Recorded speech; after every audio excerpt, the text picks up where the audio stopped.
around, don't disregard it. Sweep you off the ground, show you what heart is. Standing strong and proud, nothing can knock it. Let's get it started, it's the hardest. Talk around, don't disregard it. Sweep you off the ground, show you what heart is. Standing strong and proud, nothing can knock it. Let's get it started. Yeah, get your boots ready. We're about to go on a trip where we wrestle, nobody settling or calling it quits. You're here for the grit, betcha this stuff is amazing. You're stumbling, welcome to the bump in the apron. Step into it, the hardest part of the ring. Here to bring fun, yeah, and this art he is king. It's the best thing, making sure you don't tap out. Don't go soft with the hardest podcast out. And it's not just another one, it's clear.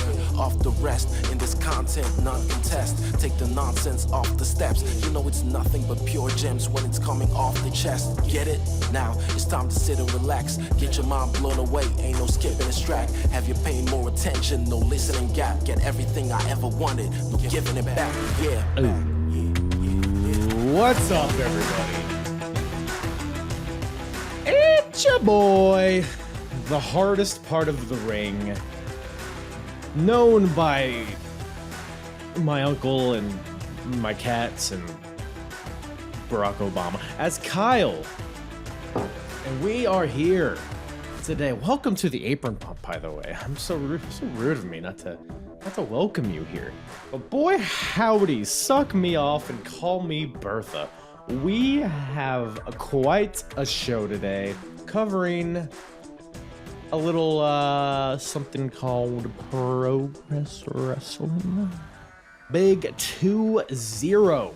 Progress Chapter 20. Man, oh man. What a show we got for you today. Big show for Progress, of course. A milestone event. Roughly 3 years into their journey as a wrestling company. And we've seen the company evolve. If you've been following my recaps, which, by the way, if you are not, go to apronbump.com and go to the episodes tab at the top and select Progress Wrestling. And that'll bring you to all of the chapters that I've covered thus far, starting from chapter 1 all the way up until now, chapter 20. And it's been a fun ride. And we got a culmination on this episode. If you've been following the past few chapters, which in real time is the damn near year, 2 years, something like that. The biggest story in Progress has been, well, for one, the champion, Jimmy Havoc, who at this point has reigned as champion for 609 days. Nice. While he's had challengers come and go, there's one guy that's stood in front who's been the biggest threat to his title, and that's Mr. Will Ospreay. So that is the main event of this show. It was set up at the last chapter. It's a no disqualification match between the champion Jimmy Havoc and Will Ospreay. And it's something special. I'll just say that. No spoilers here, but good golly, Miss Molly, it's some good stuff there. But we also on this show, we got Noam Dar's final Progress match, which is crazy to me. It seemed to come out of nowhere. But it makes sense because they kind of, and we'll talk about this in the episode, but they kind of set it up at the last chapter, but some shenanigans happened and we got a different thing.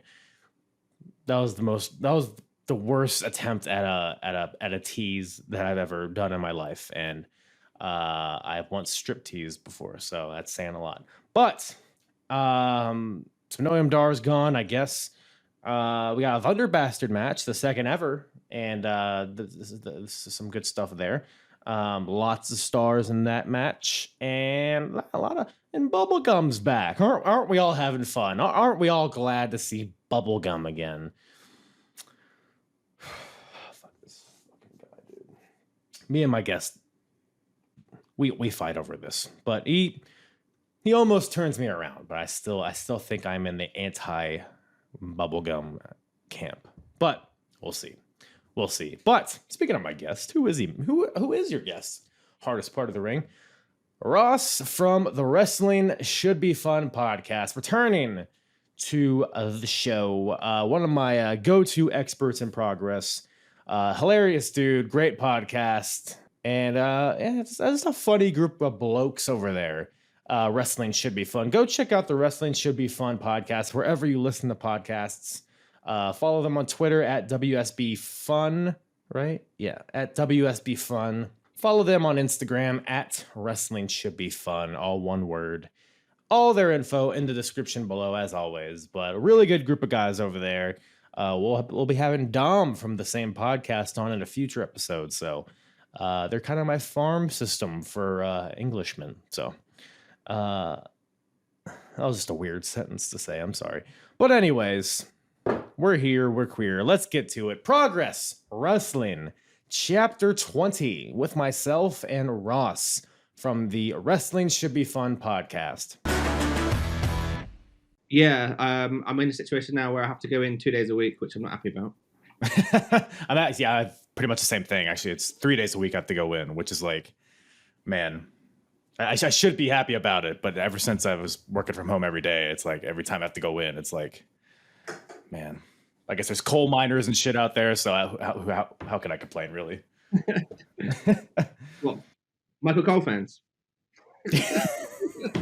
Yeah, they have it the worst. Let me tell you. But there's no Michael Cole here. So yeah, man, did you get a chance to check out Chapter 20? I did. It was very nostalgic for me. I enjoyed it. Yeah, pretty landmark show for them. I think what was Chapter 15 that we last spoke? I think it was 15 that we did, yeah. And I've watched all of your other ones. Okay, awesome. I tend to only really watch the Progress ones because I'm only into Progress. Like, no, that's fair. Yeah. Like, I did just watch your Vengeance show, 2002. So I'm very much in the mold of watching lots of Al Wilson videos now.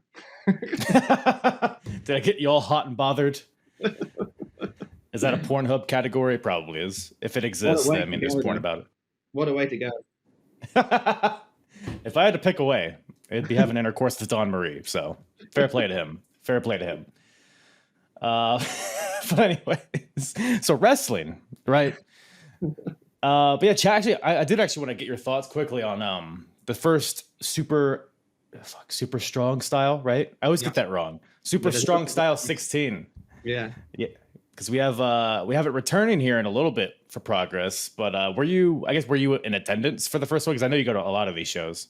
Yeah, so I was in attendance for the show that we're about to talk about, and for Super Strong Style, I was in attendance for the first show, the day one, and then day two I had a family thing to go to, so I didn't go to day two. But I brought my now wife along to day one, and she fucking hated it. She spent most of it like just waiting by this one table that's in the ballroom, and being like, "Is it over yet?" And I keep on telling her like, "Oh no." That was one of the best shows that I've ever been to, and you were just like, "Nah, not for me." Yeah, that was a fairly long show, like for Progress. At least at the time, I don't know if they would go on and have longer shows or whatever, but yeah, it was good stuff, man. They had because it had this like aura about Progress because they're still a relatively new company at this point. I guess they're 3 years into it, but yeah. Some of the biggest stars in the world, like Roddy Strong and Tommaso Ciampa, and then of course you have guys like Walter and like the Progress regulars there. So that was it was a fun time. You said it was one of your favorite shows at the time. And I massively am with you on that. In day one, in particular, Roderick Strong stole the show, didn't he? What an absolute star! Yeah, it's a wonder because people always say like Roddy Strong, he's like just a wrestler, like he's just a really good wrestler with no charisma, and like I get it in a sense because he's not very good on the mic, like he never has been, which is fine, but he has like this like, and we've seen it like in the recent NXT UK stuff he's done when he's like being a dick, like he's hilarious if he wants to be, just with his mannerisms, and I thought that really shined like during this time period because I think he was doing like all the heel stuff. Yeah, me and PWG and Ring of Honor, right? Me and 90s Mike from Wrestling Should Be Fun went to that taping, and they don't ever announce who's like there, and they just put it up on the screen at the start. It's like these are the matches, and then they put like Dragunov versus Strong, and we were like, what? Excuse me. It's so random, but it was awesome. Yeah, it was really awesome. But chapter 20. So now we're here for the 20th edition of Progress, roughly 3 years after their inception. I guess in general, overall thoughts on the show. You said it was pretty nostalgic. Did it live up to what you remember? Yeah, so I remember this show seemingly in a blur between this Osprey Havoc match and the previous one with the cut ring rope. Right. For some reason, they blend together for me. But yeah, watching back, absolutely loved it. Obviously, it's super kind of based around the main event. The rest of the card is absolutely fine, and I really enjoyed it. But it's all about the main event on this show, isn't it? For sure. I mean, even like, because it's the last two matches between the main event and the Thunderbastard match. I mean, that's all your stars right there. So it's a very top heavy show. And the rest of the show is, like you said, it's fine. There's some good stuff there, but you got some weird characters there, and we'll get into it. But yeah, the main event, like you said, this show is really built around the Progress Championship match in the main event. So Jimmy Havoc versus Will Ospreay. And I mean, because last time we spoke, that was kind of like the beginning of this whole arc. That was when Ospreay was really getting momentum. He had the whole moonsault off the barricade spot, and ever since then, like you said, he had the title match against Havoc when the rope was cut, the top rope, so he couldn't do the 630, and then the whole the Thunderbastard stuff, and the Havoc just continuing his reign, a 609-day reign at this point. So he's been champion for, I think they said on his reign is longer than all the other champions combined reigns. So the majority of Progress's existence, he's been champion, which is crazy. Yeah. But as far as Havoc and Ospreay, where do you think this feud ranks, like to this day, among like the feuds that have ever happened for this company? Number one. Really? That easy, huh? Number one. Obviously, it's nostalgia. It's the first big storyline of Progress, so I'm bound to be like the first one is the best one. Like every arsehole music fan that only likes the debut album. Right. But for me, this is perfect storytelling, and I love the fact that Progress, even on their site, they kind of put the chapters in packages, and chapter 1 to chapter 20 is like where they're like, that's where the first era of Progress finishes, and then we're on to the next era.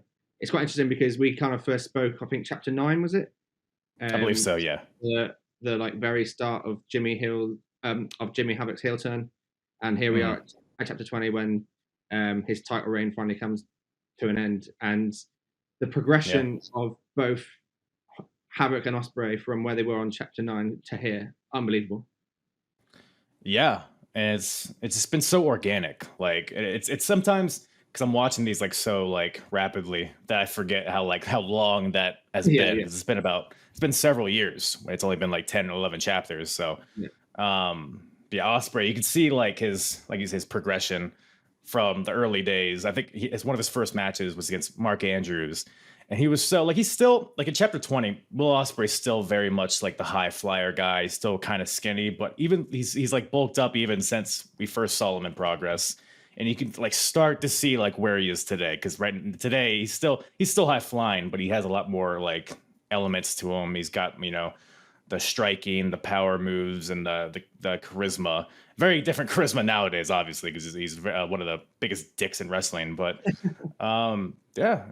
it's just good stuff here, man. But before that, we got quite a card. So in the opening match is a Noam Dar versus Pastor William Ever. Jesus is here, everybody. You a Jesus fan? Yeah, very much so.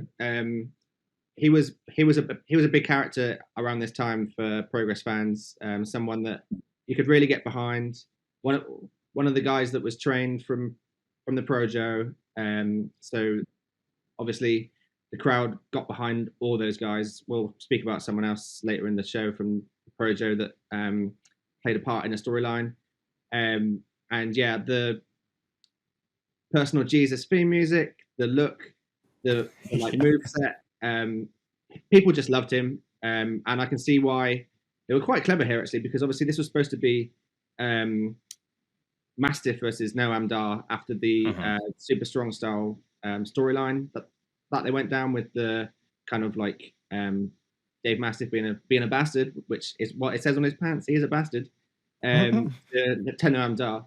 And they were quite clever here because obviously this is Noam Dar's last ever show for Progress, which is a bit of a weird one because I think it's like another year until he turns up on the Cruiserweight Classic. So I need to look into that, but I'm not sure if he was just doing the like Scottish Indies for a bit or what exactly happened there. Yeah. I did a little bit of research on it, just the Wikipedia, and I know he was doing some stuff with What Culture around this time, and I know he did some stuff with TNA apparently. I don't know if it was the British Boot Camp or if it was anything beyond that. But like you said, it's like a year. Right. He did do the the TNA Boot Camp. Yeah. I guess as far as I know, that's all he did. But yeah, it's still we're still like a year from him debuting so he was obviously in WWE. He was obviously part of the like main event scene for a long time in Progress, and to have him come out in the first match, get his big pop and with his Adidas Zip jacket on and Oasis playing and everyone loving him, and obviously at this time nobody knew that he was leaving, and it's a big upset win for Believer to win this match. You like Believer, right? I hate it. Continue.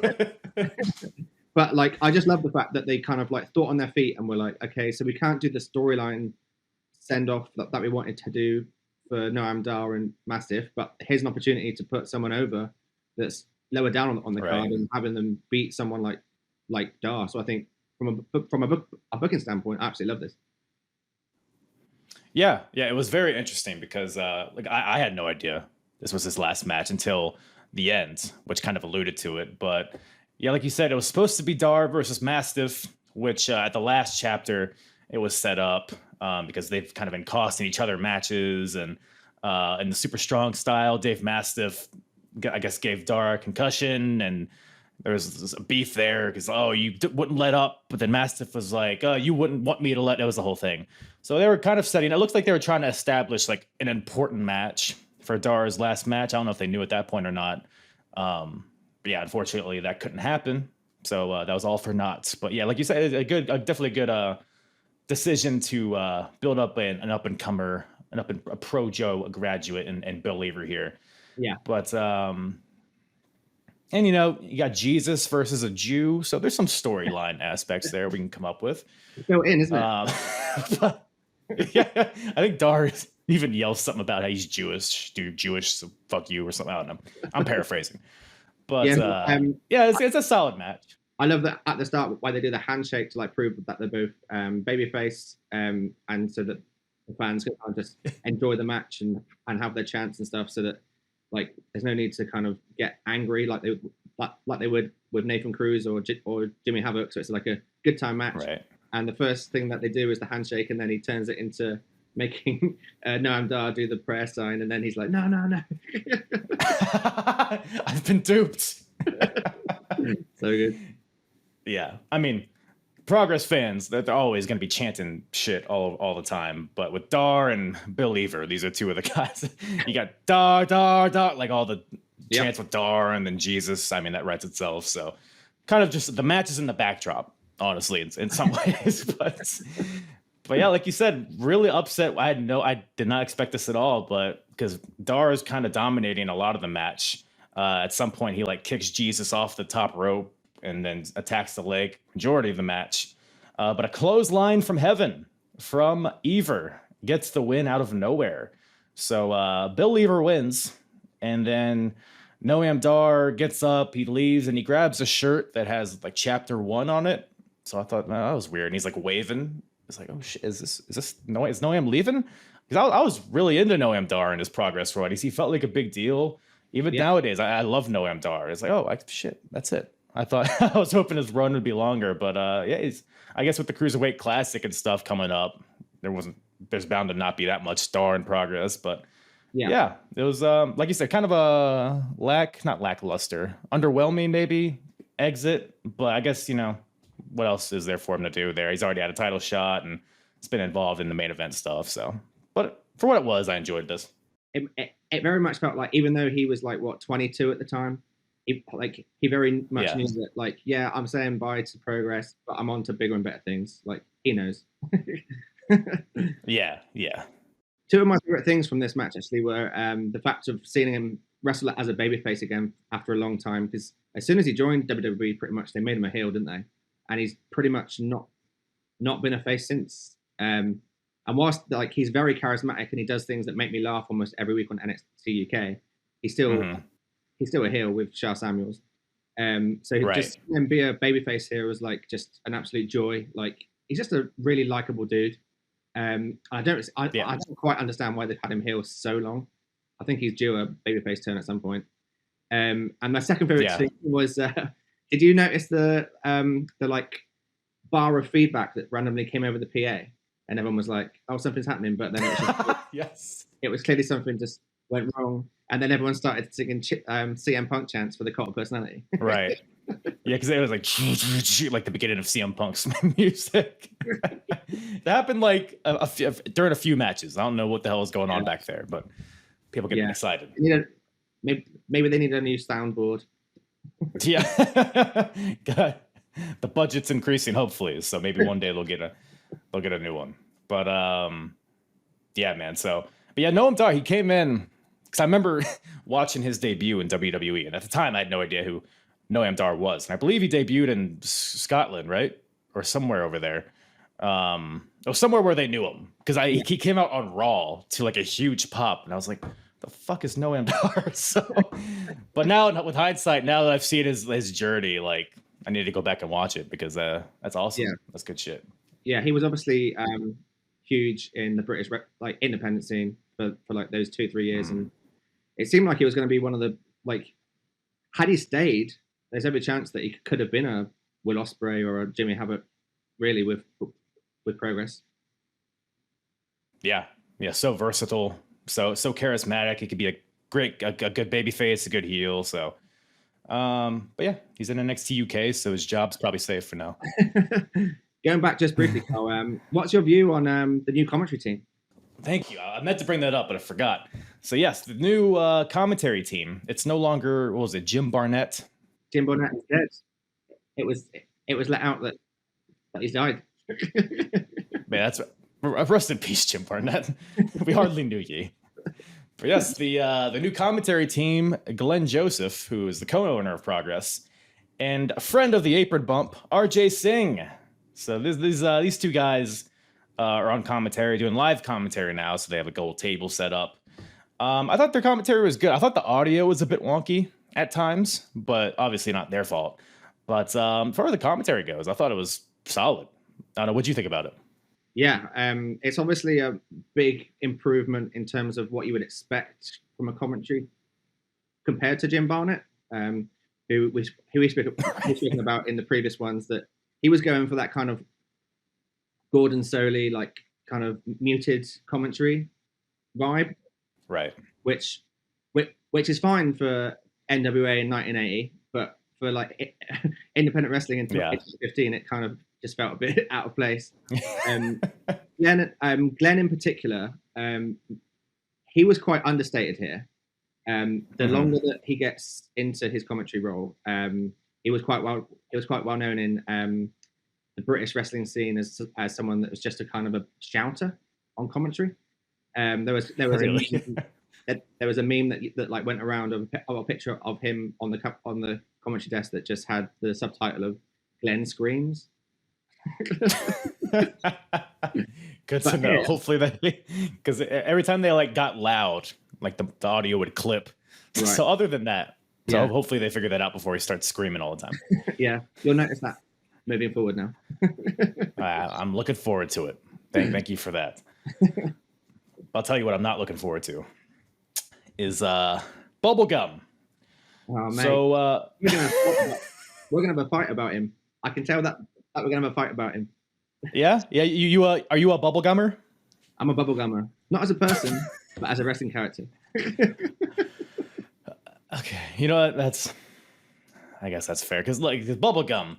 For anybody who's unaware of Bubblegum, he's Fred Durst on somebody that's in good shape. So he has abs, but he has the face of Fred Durst.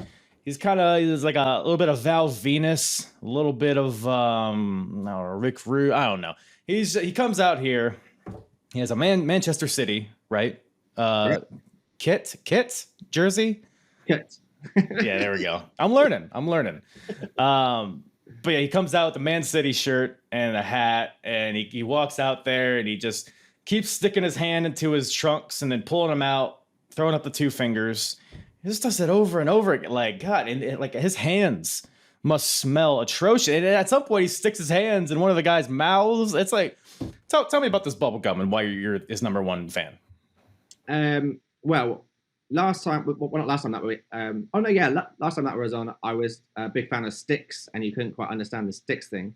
And then you watched him on the next match, and you were like, and you started to come around to him a bit. So I'm hoping that I can turn him into a we'll see. Challenge accepted. So basically, Bubblegum is someone that in British culture, everyone knows this guy. He probably is a labourer. He probably has many kids that he doesn't know that he's got. He's a working class guy, but he quite likes to show off that he's like that he's got things. He's seedy. He's that person that could potentially steal your girlfriend for one night and then brag about it to you for the rest of your night. Like he's just an odious bloke that everyone knows someone like him. And in wrestling, those sorts of characters don't really exist in British wrestling. And I just love the fact that he did exist for that small amount of time. And it's so different to, I first saw Bubblegum wrestle in like 2007, something like that, up in Wigan in the north of England. And he was playing a character that's kind of Mark Andrews, kind of like, he had like peroxide blonde hair. He had like big bright clothes on, happy smiley, do all the flips. And then he turns up in Progress and I'm like, what happened to Bubblegum? But he was so much more memorable in this character than he was in his previous one for me. And in this match, you had Wild Boar come out to kind of like okay applause as a face. Ashmore came out to an okay applause as a face. Webster got the monster pop as the babyface, as he's kind of the number one contender and the guy that they're pushing. But none of them got a reaction quite like Bubblegum got. And when I go to live wrestling, that's what I love. Like the kind of guys that you kind of, they're fine. Like I don't get much from them. But someone like Bubblegum, I can get behind and shout and swear at him for 20 minutes and feel great about myself. Yeah, no, that's a fair point. No, yeah, he's very polarizing, I guess would be the word for it. I don't think he's one direction, really. I just think that he's a straight up dickhead. Yeah, I guess it's just one pole then. But I have a question. What is a rent boy? Okay, so this is something that I'm not a fan of. So a rent boy is like slang used in Britain for like a male prostitute. That's someone who tends to be someone that would be used in like a homosexual way. So it's quite a homophobic chant, really. It's quite a funny chant because it's to the tune of Dizzy Rascal, but the sentiment behind it's not great. Yeah, I mean, he's just asking for it with his entrance music, so it just goes with the beat so well. Like, what are they gonna not chant it? Right there in front of them. It's right there in front of them. It's 2015, such a different time, you know. So I think I was probably in that crowd chanting that, but like looking back on it, I'd be very embarrassed about it. Cancel Ross Casey from Wrestling Should Be Fun. He's homophobic. He hates Bubblegum. But man, so yeah, it's a 4-way match here. So it's Bubblegum versus Wild Boar versus Flash Morgan Webster versus Kyle Ashmore. So a couple, maybe not younger, but lower on the card, I guess. I guess Morgan Webster, he's, like you said, he's the number one contender. He won the Natural Progression Series. And then Wild Boar, he had been away from Progress for a while, but he's back here. Match is pretty fun. I mean, because everyone's on the same page in hating Bubblegum. And Bubblegum knows it, so he's in there. It's like distracting everybody with his gyrations and his smelly hands, and then he surprises everybody, gets like a shot in on everybody, but then everybody gangs up on him and just shits on him. So he's kind of out the ring for about half this match, isn't he? after like a 3-on-1 beatdown at the start. He is. But he gets back in there. There's like a handspring kick by Bubblegum, very Tajiri-esque. So he's pretty impressive. Yeah, like I noticed that you kind of in the previous one, like you weren't really into his wrestling style, but I was watching this thinking Carl's probably going to like his wrestling in this at least. Like I thought it was quite a good showcase for him. Yeah, no, he is. He definitely. It's almost like his character kind of overwhelms his wrestling ability to me a little bit. But like once the bell rang, it was it was fun, especially with everybody. They're all kind of cruiserweight-ish, so it was a very fast-paced match. A little botchy at some points, but Kyle Ashmore, he goes for like a deadlift suplex, and then he like can't get him, so he just says fuck it and does something else. But yeah, Webster flying around. He does like a crazy, like a Paul London-like senton to the outside, where he like steps up on the ring post and flips into the aisle. Yeah. You got Wild Boar. At some point, he pulls down Bubblegum's tights, exposing his asshole. So that's a thing for a little bit. And then at some point, Wild Boar and I believe Kyle Ashmore hit a Meltzer driver onto Bubblegum, like with a package pile driver. And then but Webster comes off the top of the 450 to break up the pin and pins Bubblegum for the win. So Flash gets the win here, and we got a title shot in his future, it seems like. So yeah, I was thoughts on this. I sent it to you. I thought that the match itself was really fun. As you said, that there was a few little mishaps in there, but I love the fact that even with quite a I wouldn't call the Progress crowd hostile, but they're definitely keen to chant shit. So when they got stuff wrong, it's quite nice that they didn't do the like you fucked up thing. They were just kind of like silent for a bit, and then like they waited, and then they pulled it out with the reverse Rana to get the crowd back into the match again, which is quite cool. But I was thinking about it. How do you feel about babyface Webster winning the way that he did in a booking way? Because I'm kind of like, War had the win, then he did like a move, kind of like it's kind of a blindside move, isn't it? And then roll him out the way, and then it's almost like if a heel did it, it would be like a low blow and then do it. But obviously this is a 450, so it's quite a cool move, babyface. But it's quite an like I kind of feel like it could have just been a straight up pin on Bubblegum. Yeah, I'm with you in a sense. I also, because it's a fatal 4-way, so there's so many moving parts in the match that you kind of got to get you have to take advantage of every opportunity that presents itself. So it's sometimes you just have to, that's how the cookie crumbles sometimes. So I guess that's kind of how I felt about it. Like, because in a fatal 4-way, like if you think of it in like a kayfabe sense, it's so hard to get an opportunity. Like, I don't know if you play WWE 2K, but it's such a pain in the ass when you're in a multi-man match and you have to get everybody out of the ring and then make the pin. So that's kind of what I felt Webster's thought process was here. Yeah, that's fair. And my other big takeaway was obviously Bubblegum putting his hand down his pants again. There was a point where he put his hand down his pants and then put it straight into I think it was Ashmore's face and just said, "Say cheese, motherfucker." Disgusting. Oh, man. That Bubblegum, man. Never change. He's exactly what you would expect. So the next time that you see Bubblegum on this podcast, I want you to hopefully like him a little bit more. I'll come in with a more open mind. I'll try to stop looking at his crotch and his V taper into his pubes. Like I'll try to ignore that and just focus on the grapples. Yeah. I promise you. I'll do it for you. Just don't look into his personal life. Yeah, that's these aren't people. These are just wrestlers. They don't have lives. True. Man, you kind of have to watch it that way when you're watching Old Progress. But yeah, that's true. But man, we got a couple geezers in this next match. So we got the Natural Progression Series, the third version of it, kicking off here. So we got Damian Dunn, right? Damian Dunn. Or Dune. Damian Dunn versus Sebastian, of course, accompanied with Tom Irvin. So now I'm familiar now with what a rent boy is. Can you inform me on what a geezer is? So a geezer is like a term of endearment to someone who's to like a kind of a what's it like a popular kind of rascal, I would say, like someone who like yeah, he's a he's a bit naughty, but we like that about him. He's a geezer. Yeah, I think have I brought up to you my love of the show Love Island? You have in past shows, yeah.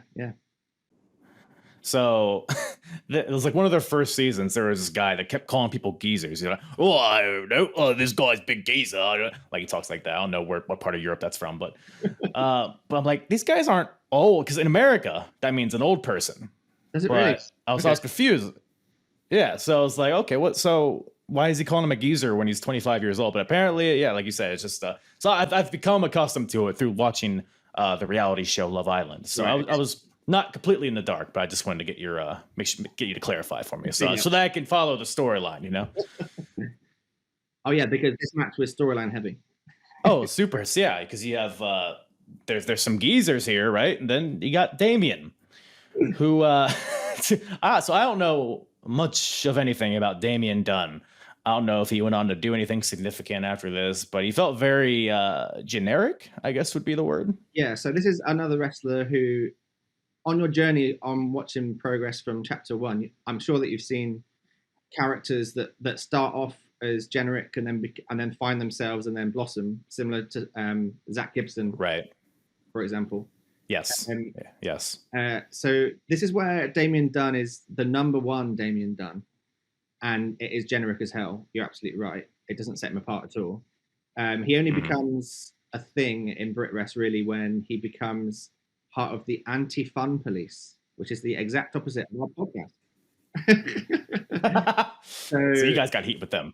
So basically, yeah, it was like a rehash of Right to Censor, I guess. But rather than kind of a corporate group that were trying to silence people, they were actual, like an actual police squad. That like had powers using their like policing. There was a guy called Santos Jr., who's one of our absolute favorites, who becomes his tag team partner, who uses handguns in his matches, which is fantastic. I almost don't even want to watch the next chapter. I just want you to describe them to me very quickly. I feel like that's just as entertaining. Is Michael Gilbert a part of this faction by any chance? On the independents, he may have done because it was one of those characters that if he was booked and you had a wrestler that didn't really have anything to do, it's like, yeah, go and be in the anti-fun police for the night. Right. Man. Including actually just about 2 years ago, Walter was in it, which was amazing. Was he now? That's fantastic. I would have not guessed Damien Dunn and Walter would have been in the same circle, but there you go. That's how things progress. I guess that's why they call it progress, huh?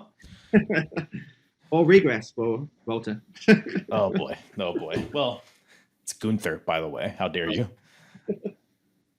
So yeah, we got two, I guess, Pro Joe guys here in the Natural Progression series. So Sebastian, I guess, because him and Tom Irvin are part of the Geezers tag team. Sebastian's, I guess, kind of a soccer player, I guess, is what he's going. He has like the tight compression shirt. Yeah, so it's in particular it's a Cristiano Ronaldo shirt, but with Sebastian on the back, not Ronaldo.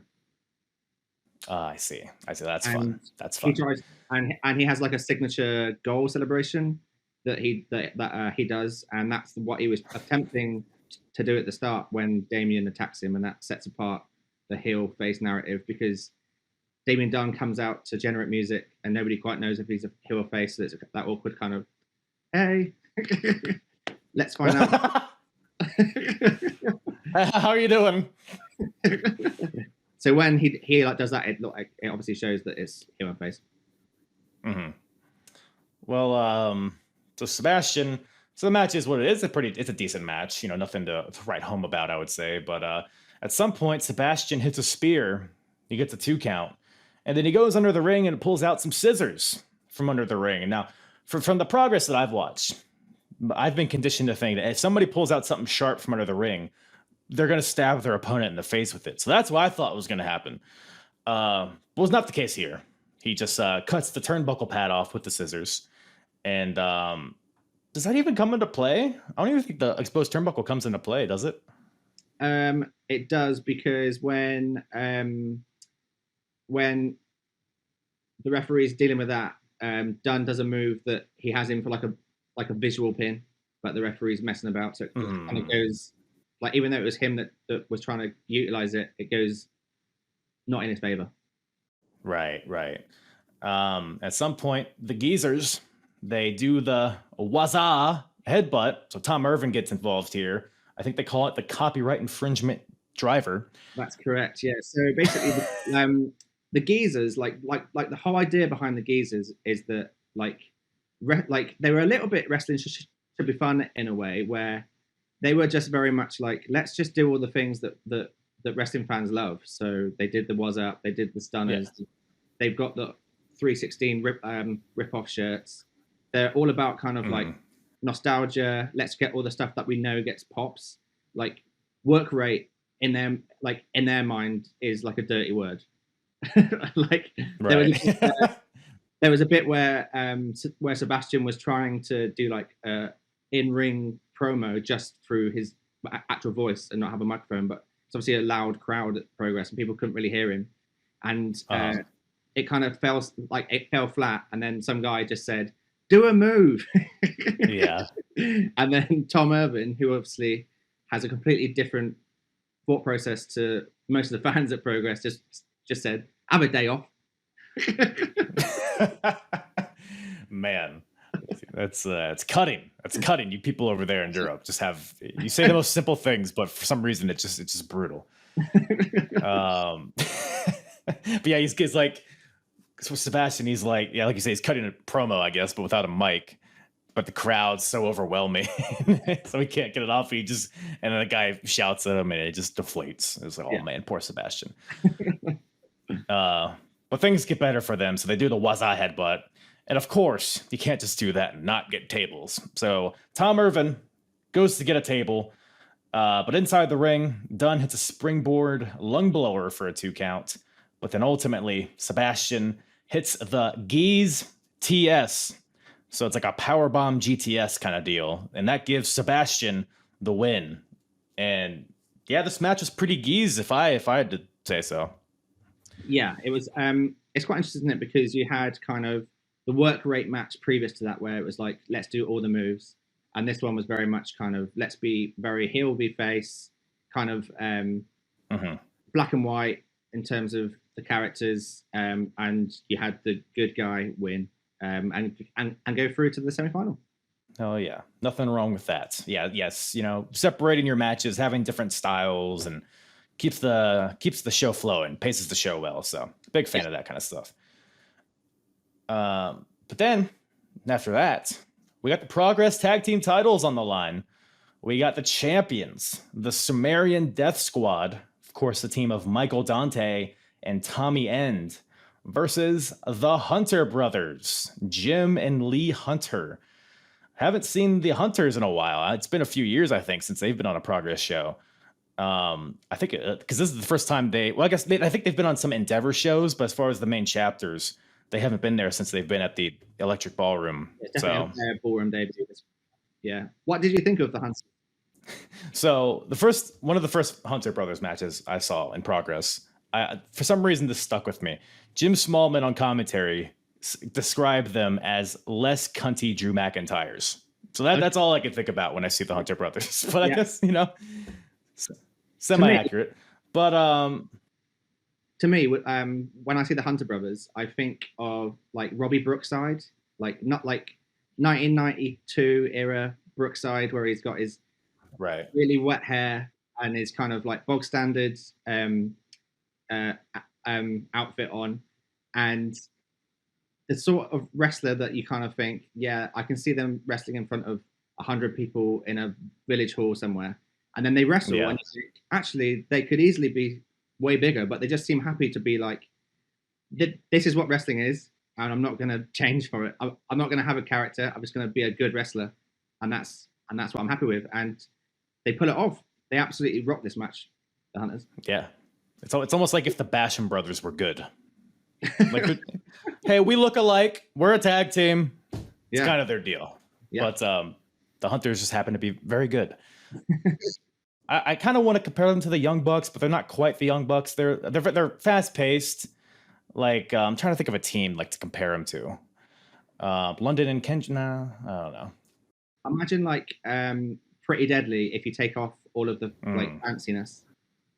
Yeah, no, actually, Pretty Deadly is a very good shout because they're kind of handsome-ish. I get they're trying to be. They kind of look like Joseph Connors a little bit. So they kind of have like the long hair, the chiseled jaws, and all that shit. So yeah, big fan of the Hunters. But so it's for the tag team titles, which for anyone unaware, the tag team titles are a Shield split in half, little yin and yang deal. But apparently, you can't take those shields through a TSA. So the Sumerian Death Squad, who went back to where are they from? Amsterdam. It's escaping me from Amsterdam. I guess they couldn't leave Amsterdam or come back, whatever it was. But apparently the shield got confiscated by TSA. Tell me, do they ever get the shield back, or they finally just say, "Hey, let's have some belts"? Do you want a spoiler, or do you want to be surprised? Spoil it for me.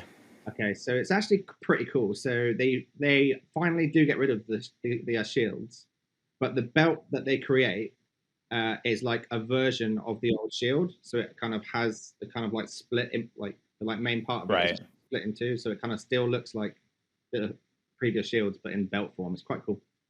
I like that. I do like that. So it's kind of embracing the corniness of the original shields, but it's like, hey, let's come on, guys. We're 3 years in. Let's have a goddamn belt. Yeah, and you're not forcing kind of non 300-pound wrestlers to awkwardly try and carry them after a grueling match and put them together. It's always quite awkward to work. It looks so dumb. Like nobody can look cool. Even if there's anybody that can look cool, it's the Sumerian Death Squad. And even they win the titles last chapter. They beat the Origin, and they just have these stupid gray shields over their head. Like, oh, like how many times can you do? I get it. You have it so you can like do the whole Dragon Ball Z. Well, let's put them together, and then after you see it once, it's like, okay, we get it. How would you feel if in post they kind of had some kind of glitched lighting as they did it? Huh. Now that is something that I can get behind. Maybe, hey, WWE, Vince, if you're listening, since we're unifying the tag team titles, let's experiment. Let's get those shields or something, because we've seen the lightning. We have all the 3D and all the 4D effects. Let's get some lightning for our championships. I don't think that's too much to ask as a fan. Talking of those championships, did you see that WWE UK tweeted a picture of the Usos holding the titles saying, "Who can stop them?" And then we're like, "Oh, we've posted that quite early." Oh, shit. Daylight savings time. I thought it was a different day. Don't worry. We've only got thousands of followers. I'm sure nobody saw it. Well, they kept it up, so maybe they're just like embracing it. Like, it was just like, what if this would happen, you know? I don't know. Now they're probably going to change it just to throw everybody off. Plans change, pal. Yeah, you know, it does. The Hunter brothers come in. It's a triple threat match. Now that I'm into. There we go. But yeah, it's a fun match. Any spots in particular stick out to you in this match? I thought it was a pretty awesome match myself. Yeah, absolutely brilliant match. I loved my overriding thought of this match was the awesome camera shot of Tommy End kind of overbearing, where Lee Hunter is on his knees and he kind of knows that Tommy End is behind him and he's going to get kicked in the fucking jaw, and he kind of slowly gets to his feet and he knows it's coming and he's like, I've got to turn around. And then he gets absolutely wrecked. That was my favorite. Very, very mid-90s. Yeah. But like there was about, I think both Hunters kicked out of the double stomp, right?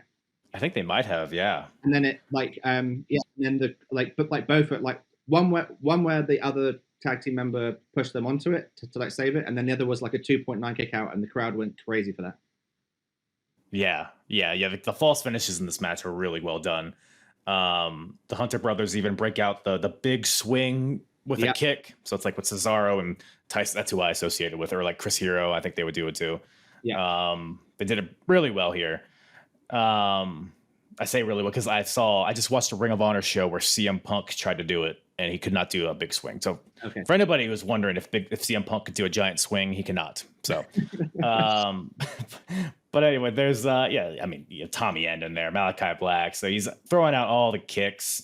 There's one point where he like fakes a kick. So one of the Hunters like bends over and then he like Tommy End like does like a roll, like a Jackie Chan roll over him and then kicks the other one.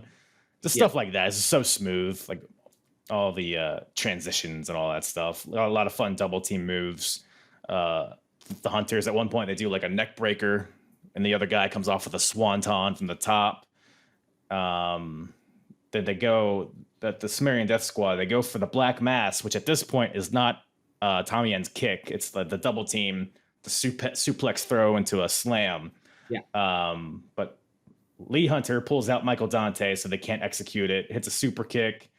They do a splash and get a 2 count. So the Hunters almost get the win here several times. Double stomp by Tommy End. Lee Hunter breaks it up. But at the end, Tommy End, he just walks through like a bunch of strikes from the Hunters and hits knees on them. And then they hit the anti-hero for the win, which is basically Dark Order's finishing move, the Fatality. It's essentially that. Yeah. So really cool finish. And the SDS get the win. And just awesome match. Awesome match. Yeah, it's something that by and large I don't like. I speak about this all the time on our podcast, that sometimes people put themselves into corners with face-to-face matches or heel-be-heel, and it doesn't work because the dynamic is just weird because the crowd doesn't quite know who to root for, or you end up kind of turning someone not heel, but like you're just basically taking popularity off one of your faces. I don't understand why you do it. Mm-hmm. But here, it just worked because people love watching SDS just kick the shit out of people. And that's not against the Hunter brothers. It's not like kick those guys' ass. It's just, it doesn't matter who it is. We're going to like watching this. But I love the fact that in a face-to-face match, the only dynamic that works for me is if you don't have any kind of inferiority. And the Hunter brothers came into this match, even though people didn't expect them to win, at no point did they come across like they were trying to hide from the like kicks of End or the power of Dante. They gave as good as they got. Even like I said, that spot where he kind of knows that he's about to get black masked, like he doesn't kind of just move out the way and like try and get away from it. He takes it on the chin, like, and that is a babyface moment, isn't it? You know? And yeah, I really like that with this match. Like the dynamic was great, the wrestling itself was great, and the crowd loved it. Yeah, that's a good point because, I mean, nobody's going to boo the SDS at this point. I mean, they're a super exciting tag team, really fun to watch. The Hunters, I feel like you can kind of go either way with them. Like you can, I could believe that they're the good guys, like when they had their matches against the London Riots a little while ago. Yeah. And in this case, they're not jobbers by any means, but they're definitely the underdogs going into this match. So people are like, oh, let's go watch these guys let's watch these punching bags get their shit kicked in. But then they like start like, oh wait, these guys are good wrestlers. Cause like you said, like they don't look like they're anything to be scared of, but once they like get in the ring, their actions speak for itself. So as the match progresses, you're like, oh wait, they might actually win this. But then you see Tommy End just walk through like he's taking all these shots and just destroys everybody with his kicks and game over. So yeah, good stuff. Something that we didn't mention actually at the start was that SDS handed Smallman and IOU for the titles. So if they did lose, it was like an IOU. And then when they won the match, Smallman gave it back to them, which was It's funny how these big tattooed monsters coming out to this like brooding metal music, and then he just has like a little piece of paper. Here you go. And Tommy's like shrugs his shoulders. What are you gonna do? We gotta go through the airport too. Yeah. But so after that, we get a quick little, I guess it's like a trailer of sorts for Ginny and Pollyanna. So I think it's like on I Demand Progress or something. I guess it's like. Yeah, so they do kind of like small scale documentaries on. Right. Yeah. Their street fight at Chapter 19 was brutal. Brutal. You have any recollection of that or thoughts on that? So that was day 2. So I wasn't at that show, but I watched it. That's right.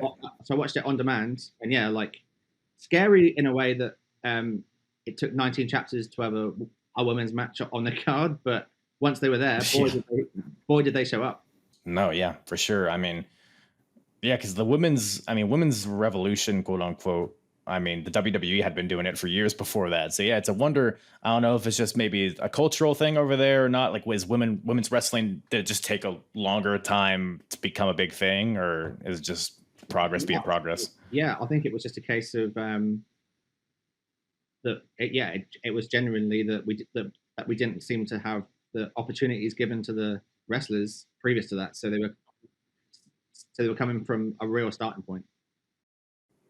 Yeah, and they had been on Endeavor shows and stuff like that, so they were dipping their toes into it. But I think once you have like all the 4 horsewomen running wild in WWE and like main event caliber matches, it's probably word got across the pond that these gals can people can get invested in them. And like I said, their street fight, I mean, was brutal. Crowd was into it, and obviously they would go on in the future to create stars like Toni Storm and all sorts of stuff. So I absolutely loved the line that Ginny said, where she was like, I thought that she dressed awfully, but I thought it was because it was just training and cardio. And then when the match was announced, I saw her outfit and I was disgusted. Because it's 2 different interviews and they cut back and forth. It starts with Pollyanna. I forget exactly what she says, but she's kind of like building Ginny up and telling her it's basically just like, she really builds her up and says like she was a good trainer, she listened, and I thought that we'd get on, but the more that I got to know her, I realized who she really is. It's like this like prophetic oh man, it just means so much to me then, and she was so good, she could have been so good. Like, it's very emotional in this because to Ginny, and she's like, her outfit was the shits. Kind of similar to what her character is nowadays. So she stayed consistent, which is funny. But yeah, good stuff. I'm looking forward to seeing a more like gritty version of her and other women's wrestlers, I suppose. But yeah, for sure. The storyline moves kind of away from Pollyanna towards Toni Storm, and they have a pretty great feud. Hell yeah. But someone that's not going to have a great feud is Allie Armstrong, because apparently, and maybe you can shed some light on this, because I know sometimes people, they'll like retire from injuries and then they'll come back. But basically, Glenn Joseph is in the ring, and I guess he's good friends with Allie Armstrong. He announces that he got an injury of some sort, tried to come back too soon, got injured again. So now Allie's basically deciding to step away from wrestling to focus on other things. And but yeah, Allie Armstrong, what can you tell? Is he retired to this day? I believe so. Yeah. Real shame. Charismatic as hell. Kind of gave me a bit of a Grado vibe about his style of wrestling and his character. Right. Super babyface. Had a fun kind of love-hate relationship going on with Glenn Joseph, as it was mentioned in the promo. Glenn Joseph obviously is one of the 3 former owners of Progress, and he's actually a like West End actor. So when he was given the opportunity to show off a bit of his acting chops, I always thought that he did quite a decent job, actually. Yeah, and he got a chance a little bit here, so. They have an emotional moment, Glenn and Allie do. And then we hear the music of The Origin. So Nathan Cruz makes his way to the ring. Glenn's like, now's not the time. So you have this, which is, by the way, it's funny. The intro to The Origins music is so long. So there's just this awkward, like they're just looking at the ramp. And so Nathan Cruz eventually comes out. And he's basically just talking shit about Allie. Like, you run into one speed bump and you quit. And he's talking to the crowd. He's shitting on the crowd and all that. So Glenn's like, all right, if you're going to be like that, I'm going to make you number 1. You might be asking, number 1 in what? Well, the Thunderbastard match, which is the next match. And the Thunderbastard, so for anyone unaware, it's basically a, 8 men. There's 8 men in it. and it's Royal Rumble rules, but you don't eliminate your opponent by throwing them over the top rope. It's pinfall or submission. So we got that there. It's a gauntlet style match. What'd you think of this Thunderbastard match conceptually? I really like it. And if you saw the match where Pretty Deadly won the NXT titles, then you'd realize that they used the Thunderbastard match, because I'm pretty sure that Jim Smallman's a big part of the NXT creative now. Yeah, for sure. I mean, yeah, the gauntlet matches in general, I guess TNA's done it a lot too. So yeah, definitely can be used in a fun way to get people over, like even in a baby face, like an Iron Man kind of way, or like Pretty Deadly, just coming in and picking the bones. So. And this was booked in a really smart way, wasn't it? Because there are so many kind of interwoven storylines, so many former factions and former stablemates and all that sort of stuff playing it into this match. Yeah, the callbacks to former factions, like you said, were crazy in this match. But so Nathan Cruz is the first entrant, and then number 2 is Damon Moser, who was originally a part of the Origin. I guess he's not. Maybe I missed that, because I know Danny Garnell. So it was 4 of them. It was Nathan Cruz, Ligero, Danny Garnell, Damon Moser. They kicked out Danny Garnell immediately for seemingly no reason. I don't remember them kicking out Damon Moser. I guess do you recall how that happened? So it may have happened on an Endeavor show, but I think it was just kind of implied that once Darnell went, it was kind of you two foot soldiers, you suck. You guys just have hoodies and black pants. That means you can't be a part of our faction. But yeah, because there was one point. So in the Origins match where they lost the tag team titles in the last chapter, there was a point where the ref was down and Damon Moser got in, and I think it was Nathan Cruz handed him a chair. He's like, hit him. But then Moser was like, oh, I can't do it. And then he got taken out. And I guess, like you said, it's probably just implied that he doesn't want to be a part of this anymore. Yeah. But terrible hair on this Moser, though, I got to say. Like, he might be a nice fella, but God damn it, does he look like a jobber coming out here? Yeah, I've met him a few times. He is a lovely guy. But at this particular point, how much does he look like John Cronus? Yeah, I can see it. A less handsome version. But Cronus guy. But yeah. So it's Nathan Cruz, Damon Moser, former stablemates starting out this match here. And then the third entrant, wouldn't you know it, it's Ligero. So we got an Origin triple threat here. But Cruz and Ligero gang up on Moser. But eventually Moser, he starts getting it, he starts firing up. He's wrecking shit. He hits a pump handle knee driver onto Ligero. But Ligero and Cruz eventually start double the numbers game takes advantage, and they hit like a wheelbarrow DDT into an air raid crash by Ligero. So Moser gets eliminated, and then out comes Rampage, who boy howdy. So he has history with both. So we got the first 3 Progress champions right here. Oh, that's right, yeah. So Rampage you can always throw him in here in a match and just have him destroy everybody, which is what he does. Huge power bombs for everybody. Literally, his first 2 moves are power bombs. Yeah. As far as I'm concerned, that's all I need from Rampage. A pile driver every now and then. Just have him slap his meat against other people's meat. That's all anybody really needs. He does. So Origin, they try to do a double suplex on the Rampage, but Rampage turns the tables and suplexes them both at once. So Rampage is just wrecking shop in here. But then out comes Mark Haskins. And Mark Haskins and Rampage are fresh off of their heated rivalry where they had a street fight, where there was coat hangers and thumbtacks and all that stuff. But then you also have the element of Screw Indie Wrestling, which is one of the first big factions in Progress, was Nathan Cruz, Mark Haskins, and Rampage. I feel like I need like a whiteboard behind me with thread to like show all like the interactions between these guys. You got Screw Indie Wrestling, you got Origin, you got the first 3 Progress champions in there. So there's a lot of Progress history here. So that the 3 Screw Indie Wrestling guys face off, which is a fun little moment. Haskins and Rampage team up on Cruz. Then Haskins and Rampage trade shots, and then eventually Haskins, so Ligero goes for the C4L, which is a springboard DDT, but Haskins like runs after him, hops on the ropes with Ligero, and then transitions into like a flipping power bomb, sunset power bomb, which is sick looking. Haskins, I mean, I'm becoming a huge Mark Haskins fan. I know at some point he gets an injury and is out on the shelf for a while, but what do you think of Haskins and his performance in this match? Yeah, like he's just he's one of the most crisp wrestlers that I've ever seen. Like, and it really shows in later in the match where it's him and Skrull, that like those two together, the crispness, the technique that both of them have, and for a guy that's not really particularly built, he's also super strong as well. Yeah, he's very believable.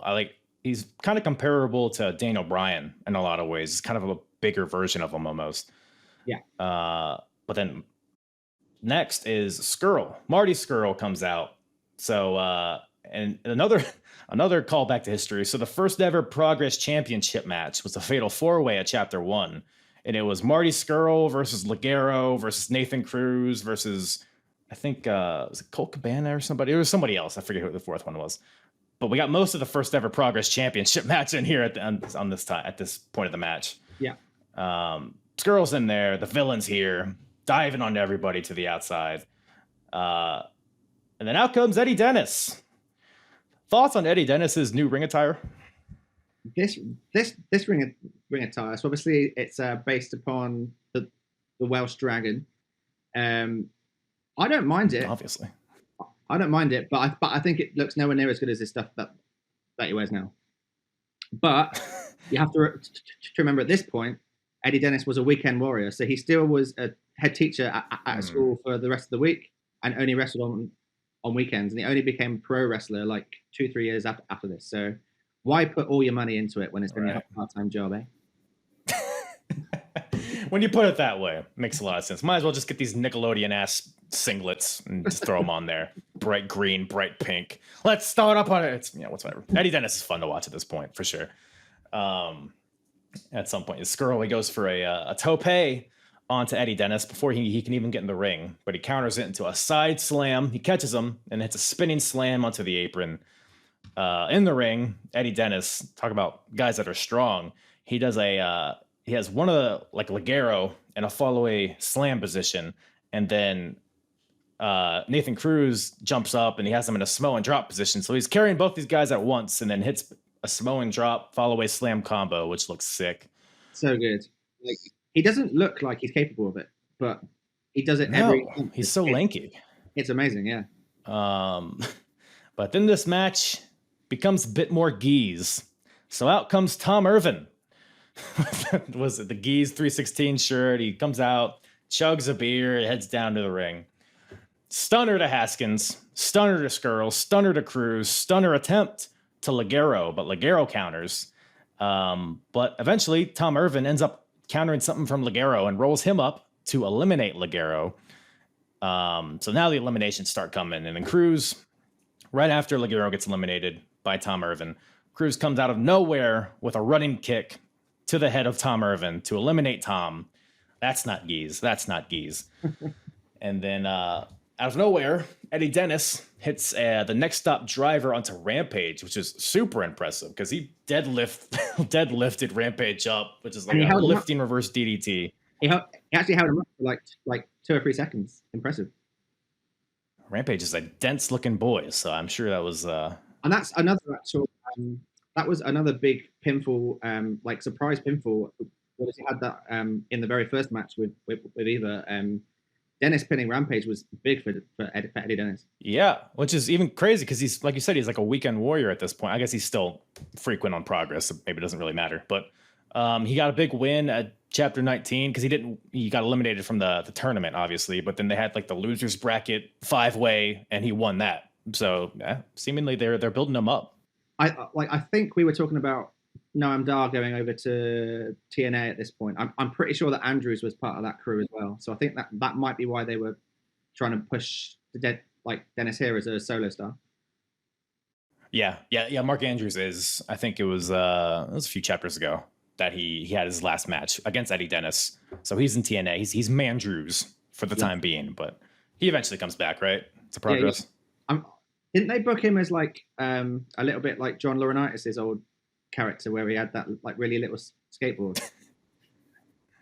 I'm gonna be honest. Mandrew's era of TNA is not my forte, so I couldn't tell you. I was a little bit checked out at that point, but maybe I'll go back and watch it one day. I doubt it, but yeah. So then Nathan Cruz hits the show stolen, which is a fireman's carry slam onto Eddie Dennis to eliminate him. So we're just elimination. So now we're just down. Out of the 8 men, we're just down to 3. We're down to Marty Scurll, Nathan Cruz, and Mark Haskins. They do like a Tower of Doom deal, crazy kicks and moves between all 3 of these guys. It's just a free for all. So nobody's teaming up and ganging up on anybody. It's just boom, boom, boom. The show stolen gets hit again by Nathan Cruz on the Marty for a 2 count. But then Marty counters, so he kicks out and then locks in a crucifix pin onto Nathan Cruz to get the win out of nowhere. So he eliminates Nathan Cruz. So now we're just down to Marty Scurll and Mark Haskins. And holy shit, this was I would have been fine just watching a 30-minute match between these 2 guys because they had insane chemistry. Yeah, so absolutely unbelievable. The match itself was so good, and it's something that I don't think they went back to too often. Actually, it feels like something that was a bit of a miss if they didn't. Yeah, I forgive them if they did, and I just have forgotten it. But I don't feel like it was a big thing, like a feud with these 2 because they're just so good in the ring, and they're almost like mirror images, not just the way that they wrestle, but at this point, literally the same ring. Clothes, literally the same haircut. Yeah, like it's almost like 2 doinks, but way better. I didn't think that was gonna be the comparison, but I'm with you. But yeah, like you said, it's like they both have black tights, black boots, black kick pads, black knee pads, man buns. Like, you know, it's mirror images of each other. Physiques are kind of similar, and their styles are not super different either. So it was just a really fun kind of clash of styles here, a clash of similar styles. But they had a funny moment. It was like the dramatic stare down, like they're sitting in opposite corners. They both are spent from this match. But they get into it and they go hard. So Haskins at some point, or Scurll, he goes for like a running Hurricane Rana, but then Haskins counters it into the stretch muffler. But Marty's able to get to the rope somehow. And you have Haskins hits an FU for a 2 count. So we got, at this point, we get a bunch of beautiful counters and transitions. Scurll goes for the chicken wing, but Haskins fights out of it, stomps him on the arm. We get a diving uppercut from Marty Scurll, and then Scurll hits the tornado DDT, keeps the hands locked, locks in the chicken wing, but Haskins counters it into a roll-up and gets the win. So Mark Haskins gets the win and is the Thunderbastard, the second ever Thunderbastard. And then Haskins gets on the mic right after and he says, "I'm not wasting any time. Whoever wins the main event, I'm challenging them at the next chapter." And we see that. So yeah, good stuff at the end of this match for sure. Amazing. I also love the fact that it really played into the match because throughout the match, that like closing sequence at least, Haskins really went after Skrull's arm, and it meant that he couldn't quite get the chicken wing on properly, and that played its part where he had it on, and then he managed to squirm out and get the roll up. Yeah, and watching Scurll, man, I'm so sad that he turned out to be a wanker because he's so fun to watch in the ring. But yeah, good to go back and watch some of the glory days, I suppose. It's actually really interesting, that last sequence, because at this point, Skrull's still a chicken shit villain, like the sort of villain that you can get behind because he's kind of so charismatic, similar to Jericho in WCW or something. Right. But Haskins obviously has only really just turned face at this point. So there was quite almost a 50-50 audience split in that final 2, but they kind of really go opposite ways in not too distant future, but with a heel, a very, very heel Mighty Scurll and a very, very face Haskins. So yeah, this is the start of that.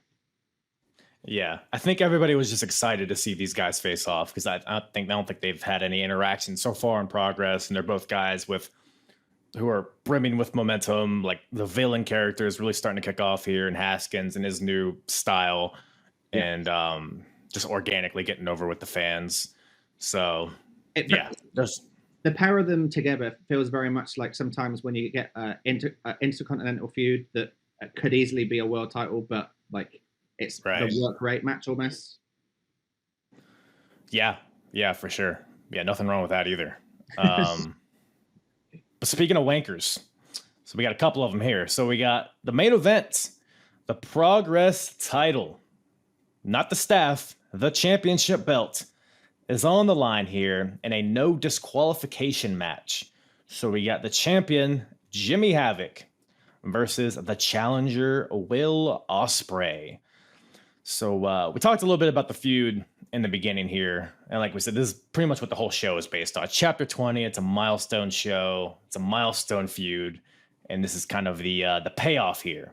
So it all started, Mark Andrews, when he won the first ever Natural Progression Series, he picked Ospreay to be in the second one. That's kind of where Ospreay's momentum started. And this is all kind of shown in a video package on this show. Ospreay would go on to win. He didn't win the NPS, but he would win the first ever Thunderbastard. And this kind of coincides with the rise of Havoc. And like I said, his 609-day reign, beating guys like Dave Mastiff, Rampage, Mark Andrews, Zack Sabre Jr., a bunch of guys just being a right cunt for this entire reign. And like we talked about it, that 8-man tag where Ospreay had that balcony spot onto a regression. And the previous meeting at Chapter 17, where Havoc cut the top rope off, so Ospreay couldn't do the 630, and then all within this, there was a point where Ospreay, I guess, didn't hit the 630 cleanly at some point and broke his neck. Right? Do I have that right? So I don't think he broke it, but he got a stinger. Right. It was at like it was at one of the very small shows, so it was almost like we almost lost Will Ospreay's whole career to a match that he probably was wrestling in front of about 12 people in Southern England somewhere. It's crazy. But see, he's been very like gun shy to hit the 630. Like he'll go up to the top rope and he'll hesitate, and then the opponent will take advantage. Sometimes I'll do like a shooting star press or something, but he hasn't hit the 630. And at this probably like a year at this point. Yeah. Then, of course, he would go on to win the first ever Super Strong Style 16 tournament to earn this opportunity. And even though Jimmy Havoc threatened to cut his head off if he showed up, he still showed up. So proper balls on this Will Ospreay fella. And then we got the London Riots as enforcers, obviously, and they're coming out with the APA inspired, what is it, RIP Riots insurance and protection, but it's like the same font, and then one of them's like putting on gloves. Like I absolutely love the story of Riots being there to make sure that Havoc doesn't put off any of his shit. But I don't really get it having an enforcer in a no DQ match. Like, what is there to enforce? That there's no decapitations, maybe that would be my only concern. But it's even, it's weird because the Havoc, he sends regression back, so he doesn't have regression out there, but the London Riots are out there. But I guess maybe they're anticipating them getting involved. When I was watching it, I was like, is it that he's kind of overconfident because he's been champion for 609 days and he thinks that he can do it by himself, and that's kind of his like mental state?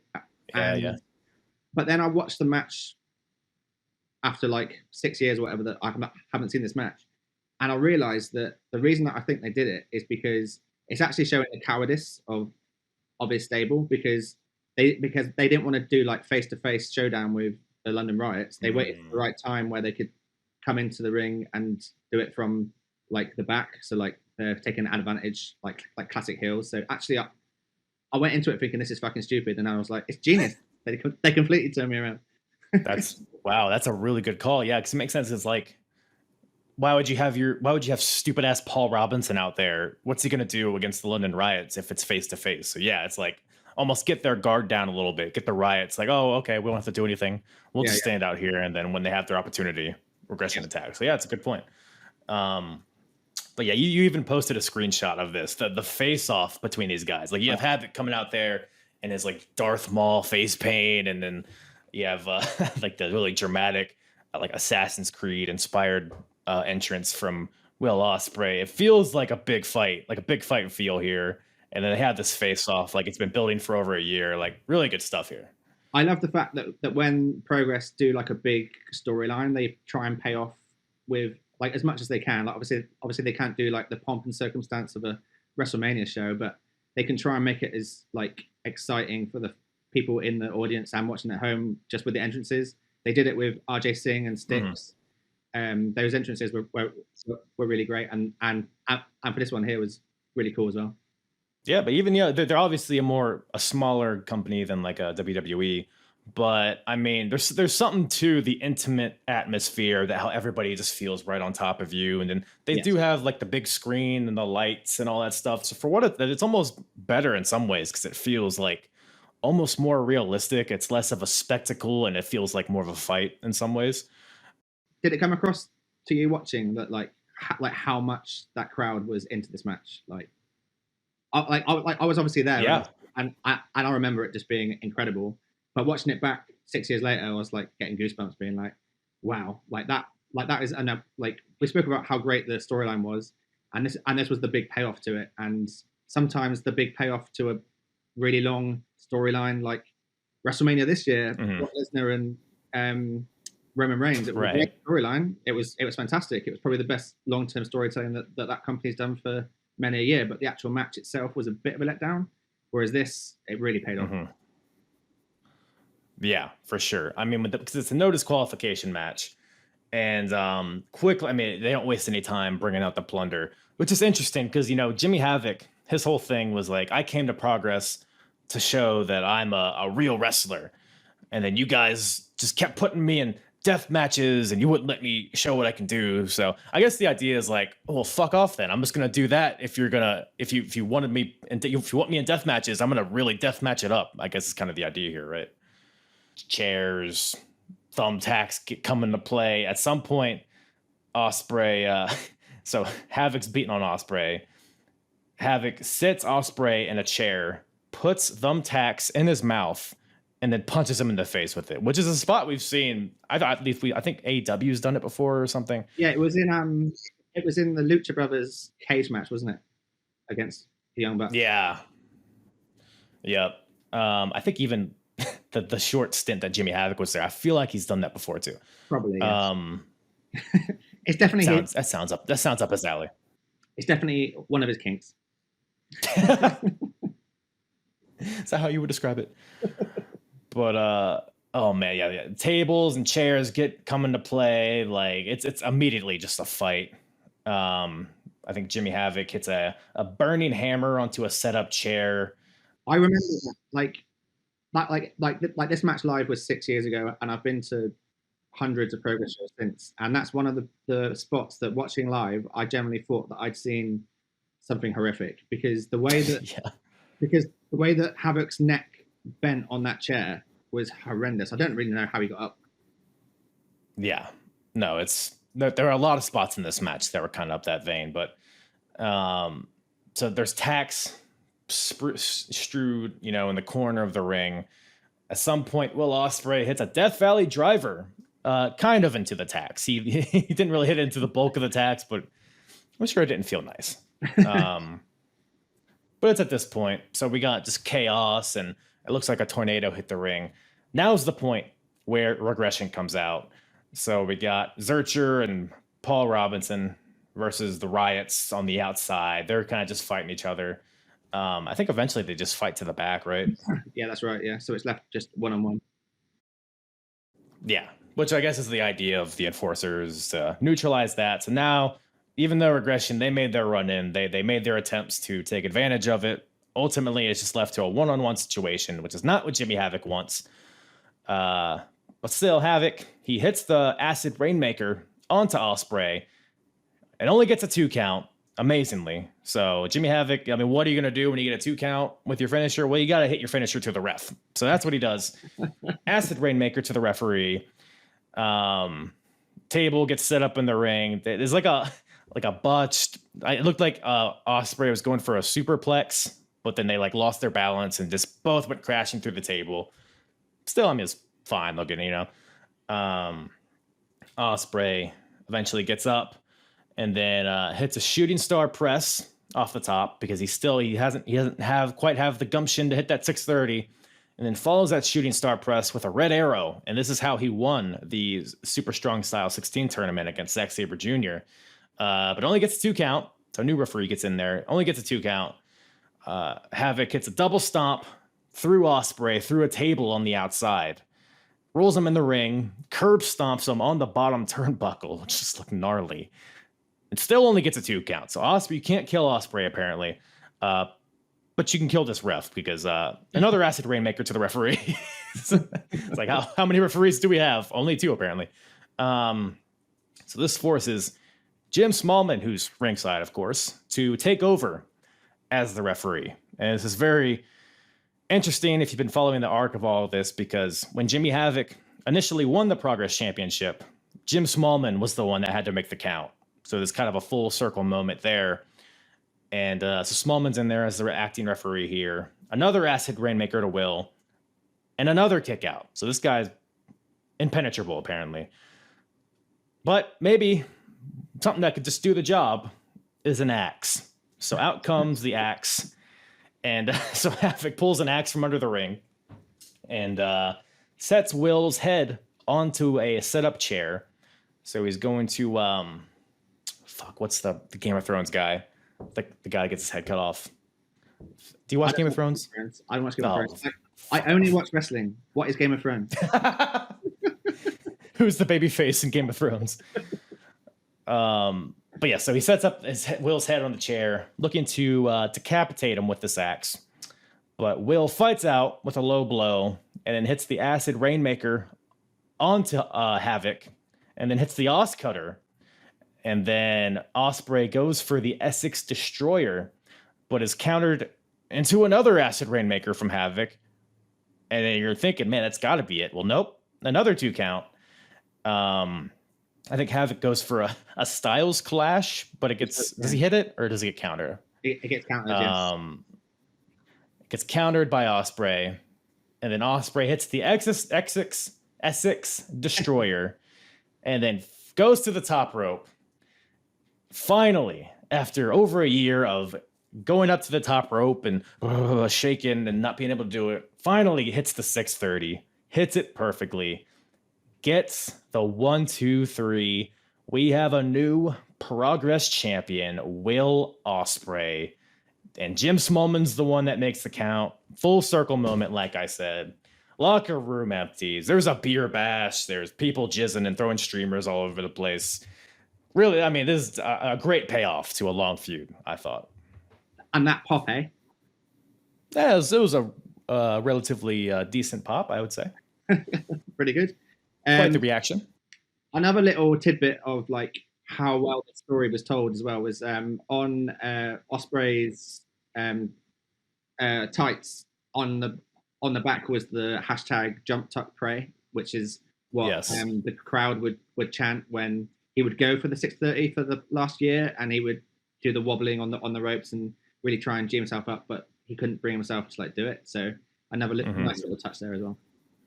Yeah, it really kind of let the fans get behind him and give him the encouragement to finally hit it.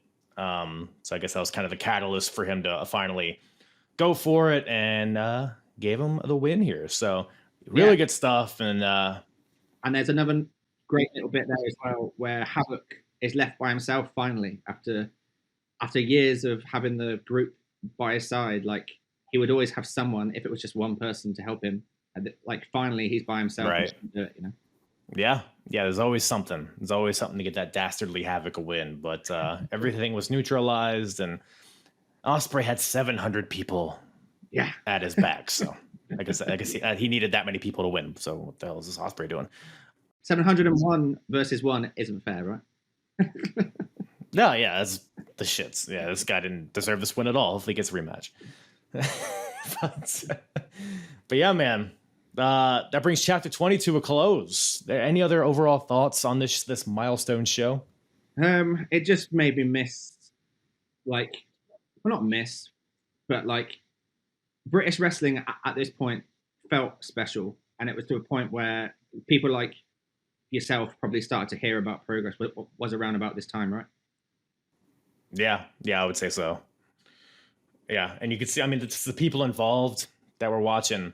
I mean, even if you've never seen a Progress show, you probably are at least familiar with most of the people on this card. So it's just a testament to like the success people would have after this, and it's a testament to the quality of the shows in this time period. So yeah, for sure. I mean, obviously we have Ospreay, holds every damn title outside of the WWE and AEW, among other guys, and NXT UK is full of these guys, of course. So really good stuff there. And I mean, I would say this show is pretty fun. But speaking of fun, speaking of wrestling, speaking of should be, wrestling should be fun. Well, first of all, Ross, thanks once again for hopping on here for a little nostalgia trip for you, talking about some Progress Wrestling. Where can everybody find you and the rest of the WSB gang? Yeah, sure. So we are Twitter. We are WSBFUN. We've got a fair few followers there. And then our friend Dom runs the Instagram account. So the Instagram account is at Wrestling Should Be Fun. The Instagram account largely is used for when we do our live shows. So when we go to watch the likes of Progress or Rev Pro or wherever it is, we'll be going to the Clash at the Castle in October, which will be fun. Ooh. Yeah. Good old time. You guys get one pay-per-view a decade. Yeah. So enjoy it. So yeah, Instagram is where we have like our live footage, and then Twitter is where we're everyday shit posting. That's all Dom's fault, right? Yeah.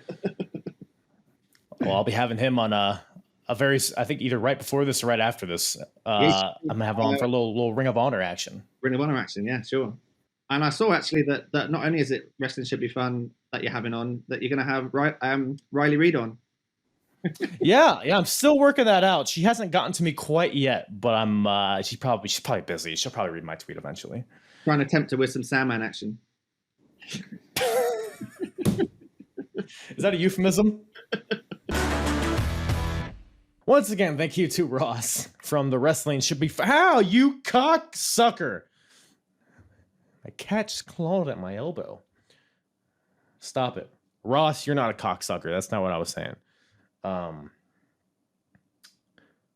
Go check out the Wrestling Should Be Fun podcast. Wherever you listen to podcasts, all their info in the description below. What else I got for you? apronbump.com for all my full episodes, all my merch, rate the show, review the show, circumcise the show, whatever you feel you need to do to show your support or your anger. It's whatever. Go do that.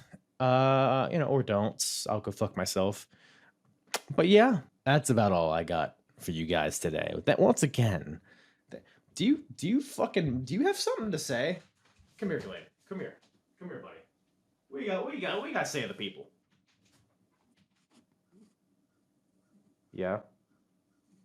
You fat piece of shit.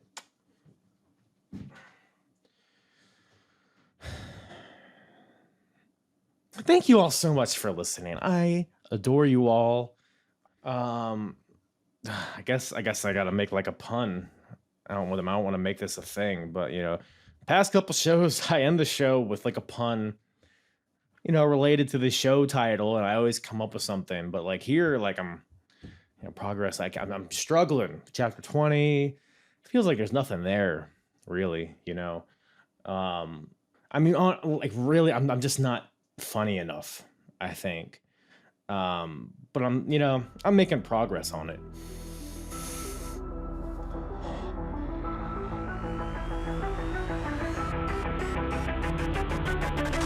I'm hard. Damn, you fucking got my elbow. Shit. Yeah. It's the hardest. Talk around and disregard it. Strip you off the ground, show you what heart is. Standing strong and proud, nothing I guess. Let's get it started. It's the hardest. Talk around and disregard it. sweep you off the ground, show you what heart is. Standing strong and proud, nothing can knock this. Let's get started. Yeah, yeah.